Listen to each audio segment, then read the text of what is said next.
This video is the first part of 3 videos that I'm planning to release during the upcoming weeks, so stay tuned for more content like this.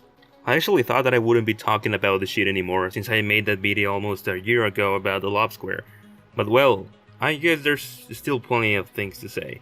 Today, I decided to come back to the controversial shit on my channel because, hell, I gotta be completely honest here, but I actually like controversial shit on the internet, and well, the subject of today is gonna be one that has been around the community for a long time. We all know that as a couple, Gwen and Duncan doesn't have a really good reputation within the fandom, and this includes the views of actual long-time Wankum shippers too.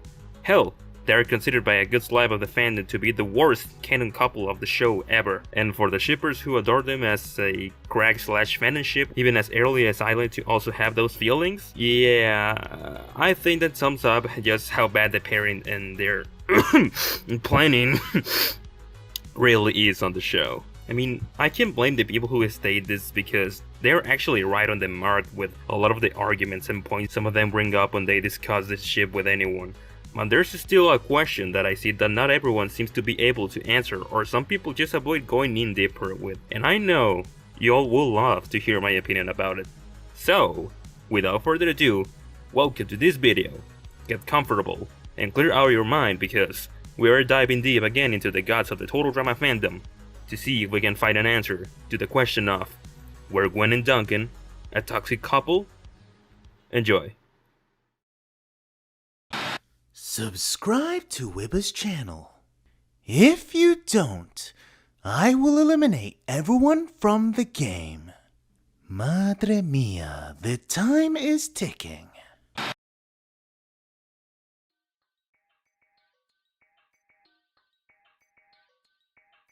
Firstly, let's get to know our characters, out of courtesy because I'm a gentleman.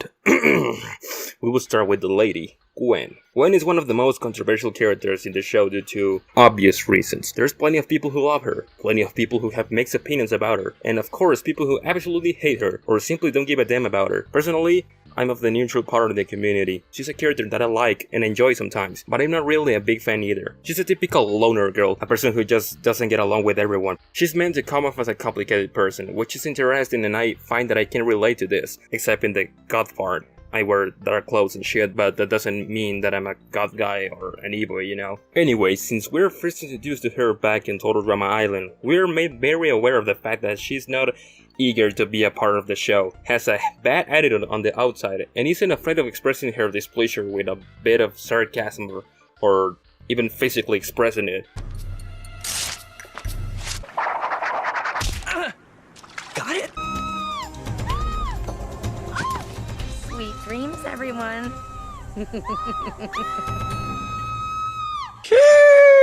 Oh, and if you have bravely or innocently explored the internet, you'll see that she's basically the poster girl of countless awkward virgin wet dreams of those on Discord and tons of other social platforms. You know exactly the time that I'm talking about here.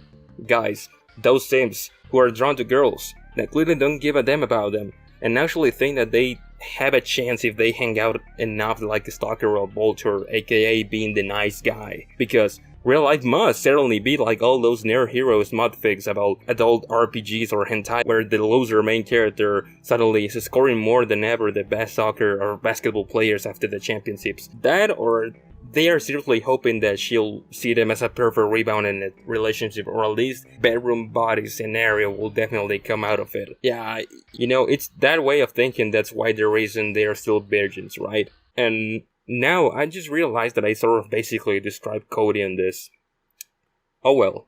And then there's Duncan, the punk, the rebel without a cause. The guy who broke out of juvie in his audition tape and jumped at the chance of being on the show just so he won't get sent back to juvie. And as for breaking out, I don't know why or how he managed to do that without getting tracked down. I guess Canadian law doesn't give a shit about their adolescent inmates escaping, or we're trying to save face at the fact that the show has video evidence of the breakout. This guy literally came into the show and the first thing he did was say, I don't like surprises. Made a pass at Heather, and then threatened Noah with giving him a piercing with a goddamn needle that he just happened to have. Oh yes, my everyday life. Anyway, compared to Gwen, Duncan's personality is a lot more complicated. First, he's known as this typical tough guy, bully type who messes with anyone and everyone, especially Harold, because the cliche of the punk guy bullying the nerd has to be done if our characters are teen stereotypes in the form of real people on a real reality show. Like I said before, Duncan's shown as this tough guy in the first couple episodes of the show, but you get to see a lot more than just that aspect of himself, all thanks to the people he hangs out with. His fellow killer bass bros of DJ and Jeff are two perfect examples. Hell, he even gave some respect to Harold after he won the dodgeball match for their team. And he even gets along with his opponents too, like Owen and Trent, during his stay at the Camp Wawanakwa, but obviously the biggest change in his attitude comes when he's in contact with a certain beautiful Latina type A brunette by the name of Courtney. We're able to see another side of Duncan, a surprisingly sweet side that he really doesn't like to make others aware of, since it put cracks on his I'm a badass versus the world reputation. But you still see his character change when Courtney's around. Now, obviously, there's still a bit of that bad boy / jackass vibes we have already seen in the past episodes, which definitely gets easily under Miss CIT's skin, but it's way less than before, and that's something that I actually enjoy a fucking lot about in their relationship. But I'm not gonna talk about Courtney here or really get deep into her development right now. Gotta keep you guys interested, so she's going to be for their next video. So Duncan has his half orange, but what about Gwen? Didn't she have one as well? Oh, hell yeah, you better fucking believe it.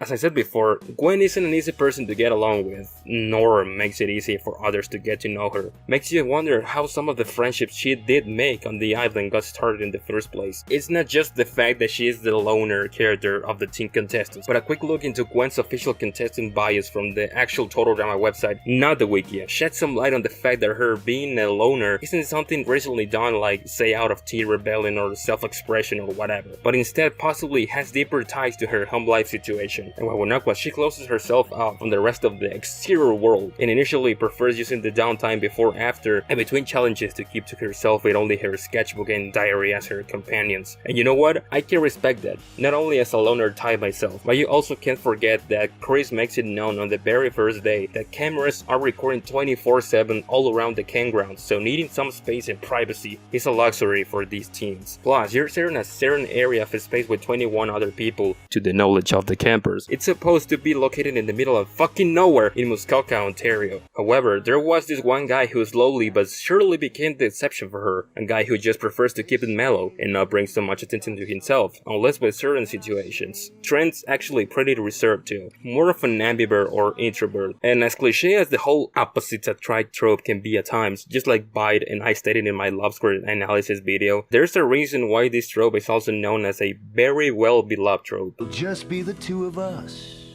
Nothing to do but just hang. Okay. Now I'm wet. And with the case of Gwen and Trent, things work out surprisingly well, even with a couple of drama-filled hiccups here and there. They complemented each other very well because, while they were both very creative, not as competition-focused in their peers, and expressive in their own ways, Gwen and Trent are also another side to the teen romance that shows their differences in personality, their chemistry of how they play off of another over the episodes with the variety of situations they find themselves in, thanks to Chris. The same phenomenon happens with Courtney and Duncan, but obviously it's a lot harder to not notice. Thanks to a lot of his antics and attitude, it takes longer for Courtney to warm up to Duncan, since she views him more of a pain in the neck, as he will say, basically everything that she adamantly strives to morally not be, and he quickly dismissing and denying anything to do with the punk. As for Duncan, he's more focused on messing with heroin, though when they do get more used to each other and start to share little but positive interactions, Courtney brings out this side of Duncan that we haven't seen before that proves there was definitely more to this punk than even he wanted to admit. And guess what? The same happens with Gwen and thanks to Trent. Which, yes, a lot of people give the writers of the pilot season credit for essentially having him be a sort of a stepping stone for Gwen's development, but Trent did have a decent amount of independent interactions with other characters as well, so you could get a better idea of the person he is. And there's the fact that it was the pilot first season. You can't expect it all to be absolutely perfect, you know? Nonetheless, just like how we got to see of the guy behind the mohawk and persons thanks to some of Courtney's meddling and the romance with Jeff and DJ, we were able to see the girl behind the bad attitude and god aesthetic thanks to Trent, and followed closely behind by Lashana, cause you know, we have got to give this queen the credit she deserves for being a seriously solid friend and lady too. Anyway, Gwen was always trying to make everyone think that she's indifferent, harsh, and doesn't need anybody, but thanks to Trent, we're able to see that it's really not the case.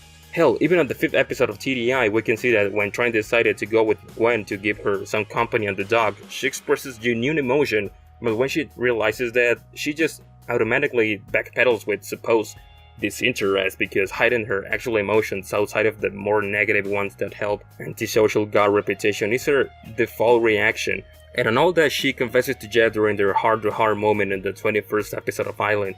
And you see an insecure girl that yearns to experience and act more like what she views a normal teenage girl would, but doesn't believe she can. Or if you take a deeper, more real look at it, Gwen doesn't know how to allow herself to enjoy and experience these normal teenager or normal teen girl things without feeling like she's getting herself up to get hurt or humiliated. The fear of not belonging seems to prevent her from doing a lot of things, and she probably has been hurt before, which is why she projects this defensive and cautious ice queen persona. And honestly, that's just sad, and I'm sure painfully relatable for a lot of people who watch the show from the very beginning. But it does make it a lot more satisfying when she does warm up to Jeff and even get so far as to vouch for him when he gets voted off for being too nice. It, again, shows something more to the loner, that she's got her issues, but once you have proven to Gwen that she can trust you, then you will see just how sweet and caring she can be deep down inside. Anyways, now that we know a bit about the two characters, let's get right into it with the elephant in the room, the big question.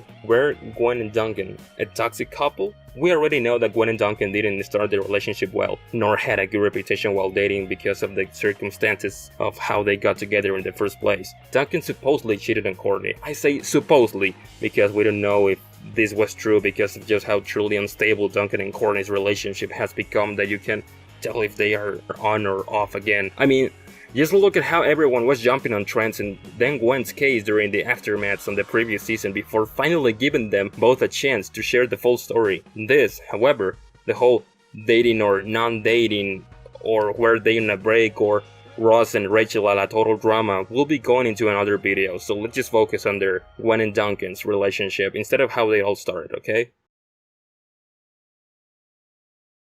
So yeah, after Gwen and Duncan become a couple on World Tour, we are able to see that they are not really the most, I guess, how do I phrase this? Traditionally affectionate couple when compared to other past and current couples that we've seen on the show. I gotta admit that at some point I actually fucking forgot that they were or became a couple because their dynamic didn't feel all that different from where they were just friends with them teasing and messing with each other, and it seems like the writers didn't care about keeping the spotlight on their relationship anymore once the whole drama that happened with the you know what I mean. Plus, the new officially formed Gwen was already having its own problems too, thanks to Duncan's secret alliance with Alejandro, which revolved around the idea of manipulating Courtney into thinking her mutual flirtation plan with the cunning arch-villain to her Duncan was actually working. The problem is that Gwen doesn't know this tiny detail, making her jealous and sound off her all distrust alarm quite a few times, and it's thanks to Duncan's antics, that she ends up on that pretty vicious tiebreaker against Courtney, and well, she gets voted off with a bad case of facial swelling thanks to her not so mild allergy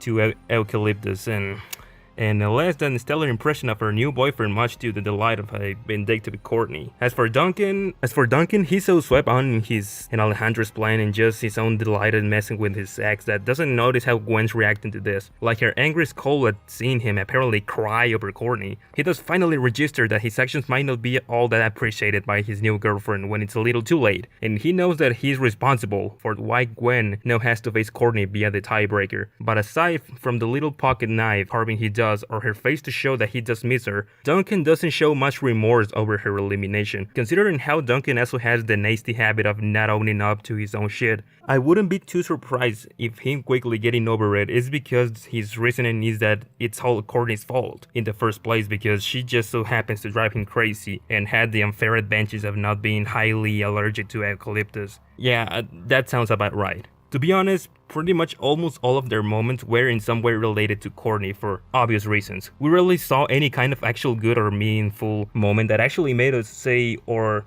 well, me or Bai say, yo, they are actually cute as fuck. Basically, any of those moments were completely left to imagination of the viewer, since the show, or rather the writers, or really whoever wasn't now calling the shots with the direction of Total Drama, seemed to suddenly remember that it's supposed to be a real reality show with real people, which means things are supposed to be happening off screen and between the episodes and between the seasons. Unacceptable! This is a common scene that a lot of shows, animated and live action, commit, not clearly showing exactly what's going on with the characters and or the plot, nor showing any kind of hint or something to help the audience out with realizing the full meaning of certain actions and events that happen, and the full effects or consequences of those actions and events is a huge mistake when trying to write a story of any kind. And of course, this is exactly what happened all the goddamn time with this couple. Yeah, sure, you can paint a complicated story full of secrets and whatever to make your fanbase hunt down all those little details in quotations in the show like Bloodhounds. Just keep talking about it as a whole and this is something good when the execution is overall well done. But not when your script is so inconsistent and has more holes in it than a fucking big ass wheel of Swiss cheese. I'll bet my balls that when you ask your average Total Drama consumer about Duncan and their moments, they probably won't remember much else about it aside from the love triangle on World Tour and its nosedive on Total Drama All-Stars. And that's because of two simple reasons. It was forced, and it wasn't even important for the plot nor the development of the characters. The truth is that it was just a cheap way to let the drama flow. No matter how much Fresh TV says that the network's executives wanted to make the show more realistic on what actual teen relationships and romance is like, and didn't want to give the kids watching the show unrealistic ideas or views on those relationships and romance. Oh, and let's also again not forget that both of these teenagers have the very bad habit of not taking responsibility for their mistakes, or to put it bluntly, not owning their shit when they fuck up big time. If that is what these incredibly out of touch executives deem as realistic or an accurate and healthy example to show kids and tweens, which was the demographic the show was now focusing on once action rolled in instead of keeping the focus more on tweens and teens, then either they themselves were the biggest assholes as teenagers, they have only known interacted with the worst representation of teenagers and just generalized at all these teens are like that, or they have never actually taken the time to speak or interact with real teenagers to get a better idea of how to portray them. Now, did Gwen and Duncan ever enjoy or get to know each other as, you know, a couple? Oh, sure, they became friends during Total Drama Action and were somewhat friendly on Total Drama Island, but did they ever even got to know each other like a couple just like any other normal and healthy couple do? Did they ever make that sort of mental or emotional change from friends and fellow outcasts to a couple? I know they decided to just wing it when it comes to their relationship back at Area 51, but I wouldn't be surprised if outside of the show, the only things Gwen and Duncan did was hang out, rant, pull pranks, make out, and probably have sex, because why not? And isn't that realistic of what realistic teens do in teen relationships? Now, them having a deep or meaningful conversation to actually get to know each other, to learn about their mistakes, and probably change things for the better in order to be a better couple and not repeat the mistakes of their previous relationships? Are you serious? Maybe this will sound pretty old school, but fat chance. Now, here's a perfectly good question that we should be asking that has a pretty controversial answer. Did Duncan actually care or have feelings for Gwen while they were together, or only when she was off limits when he was with Courtney? Let's not forget something that even the hardcore Duncan shippers seem to love to ignore, and that's the fact that All Stars is 100% canon, just like the rest of the seasons, plot holes, inconsistencies, and all. And look, no matter how much you complain about how the writers screwed up your favorite ship or your favorite character, it did happen. It sucks in so many levels, but it happened. Now, in All Stars, Duncan himself mentions that he only came back to the show because of Gwen, to spend more time with her, which actually does sound like a solid answer from the book of Good Boyfriend 101. And how does Gwen respond to this? She doesn't.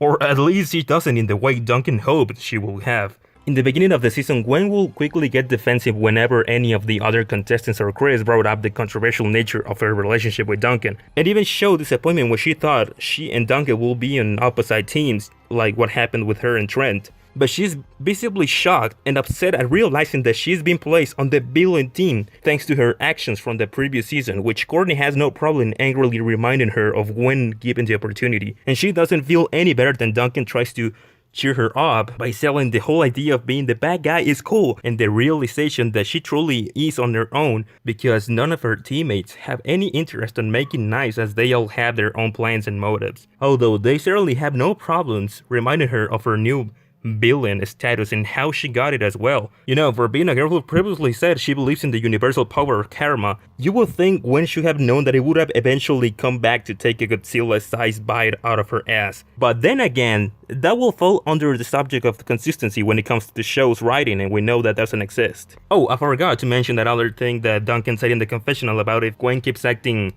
this way all the time, then he might as well still be dating Courtney. Dude, seriously? You're going to make a comment like that, shallowly complaining and comparing the girl you left on international TV with the girl you left her for, all because she's upset and that doesn't vibe with you? Because it's an inconvenience to you? This is ridiculous. Oh, sorry, did I get way too emotional in that part? Wait, let me try it again, okay? Dude, seriously, you're going to make a comment like that? Shallowly complaining and comparing the other girl you left on international TV with the girl you left her for. All because she's upset and that doesn't vibe with you. Because it's an inconvenience to you. This is ridiculous. Oh, better? Nice. Well, let me get back to what I was saying. Oh yeah, here. And while the season progresses, it's pretty clear that Duncan's time is running out. There are little touches and details that do show that they care for each other and get concerned when the other is in danger. But that all might be as well Duncan fanbase, because those moments happen a lot less as the episodes keep going and the tension keeps rising until we reach the point where Duncan's decline is imminent. Courtney doesn't directly have anything to do with the sinking of that ship, even if she was, very angry with her ex-friend and ex-boyfriend. That was all Gwen and Duncan, and from how both reacted to each other once broken up, I think it's crystal clear that there wasn't much hope of salvaging something from that sunken ship. Despite her known deep hatred of Chris McClane and the series that's caused her so much grief, Gwen's motive for why the hell she even decided to dare set foot back on Wawonagwa is revealed in the confessional as she breaks down in tears. The fact that so many of the other contestants, including her own boyfriend, actually did think Gwen's targeting Courtney, which upsets Gwen even more that anyone truly thinks that she's a villain or evil. However, this doesn't stop Gwen from continuing with her goal of melding that bridge with her former friend. But that doesn't mean that Gwen doesn't start to notice that Duncan seems to care a little too much about Courtney's attention or what she could possibly be saying or thinking about him. But he doesn't seem to get the memo that Gwen isn't too happy at the idea of being a villain herself. The one thing he didn't consider was just how much Courtney icing him out will truly bug him. And her apparently moving on with Scott grates him deeper than his ego will let him verbally admit. He wants Courtney back. Well, specifically her attention, but the intention was still there, and you can't deny that this motherfucker still feels something for her. And Gwen isn't blind to him, being awfully curious or interested about what's going on with Courtney, what she might be feeling or thinking regarding him. And it all comes to a head when Gwen's had enough and dumps him at the elimination ceremony, much to his surprise and confusion. And then when they break up, it just feels like nothing at all happened, like as if nothing changed. It all happens exactly the same. There isn't a dramatic goodbye or anything. When I heard Gwen say, "It's over," for the first time, I couldn't tell if she meant the relationship in quotations she had with the guy she was snapping at Ender or the lame as fuck conversation they were having there. Ignoring your boyfriend and caring about your ex more than your actual girlfriend seem like two toxic as fuck actions to me. But hey, that's just me. Remember, when someone is considered toxic, this is when a person commits an act or acts in order to cause a consequence that affects another individual. Obviously, this person does these acts knowing what could happen and doesn't care about the consequences. But a person that isn't toxic won't intentionally cause such problems and does care about the consequences. If you don't feel the same way about a person as you did before, it's just as easy as letting that person know about that issue and maybe finding a solution for it together. Not just wait until everything is fucked up and then jumping ship. Owen and Izzy, on the other hand, are a good example of what really isn't a toxic relationship, though certainly not a physically healthy relationship, more so for Owen and his Kiwis. Oh, as I said before, a couple can be correctly considered toxic when one of the pair tries or makes things up in order to cause consequences that might affect someone else. Courtney constantly pushes Duncan's buttons, physically lashes out at him, and going for abandon him to suddenly being very pleased and affectionate depending on what is going on in the current competition. Duncan ignored her, argued with her constantly even when she actually had a point, and literally cheated on her with a mutual friend.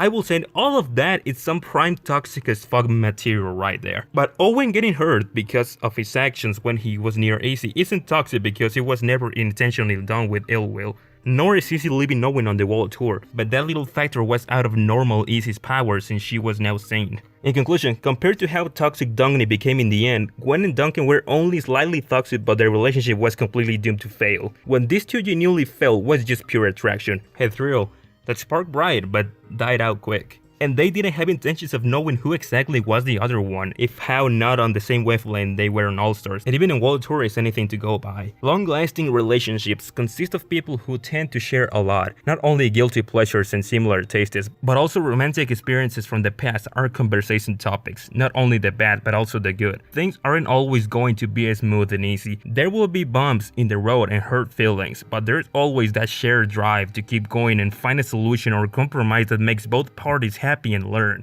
Relationships that have no future are those in which they are always distracted on different activities and avoid the deep conversations. A relationship that is based only on the present and fun is, as I said before, doomed to fail. Gwen and Duncan had a lot of fun. Oh yeah, sure. But did they really get to talk about intimate matters? And this was even worse when All-Star came out and we saw all the complete mess it was.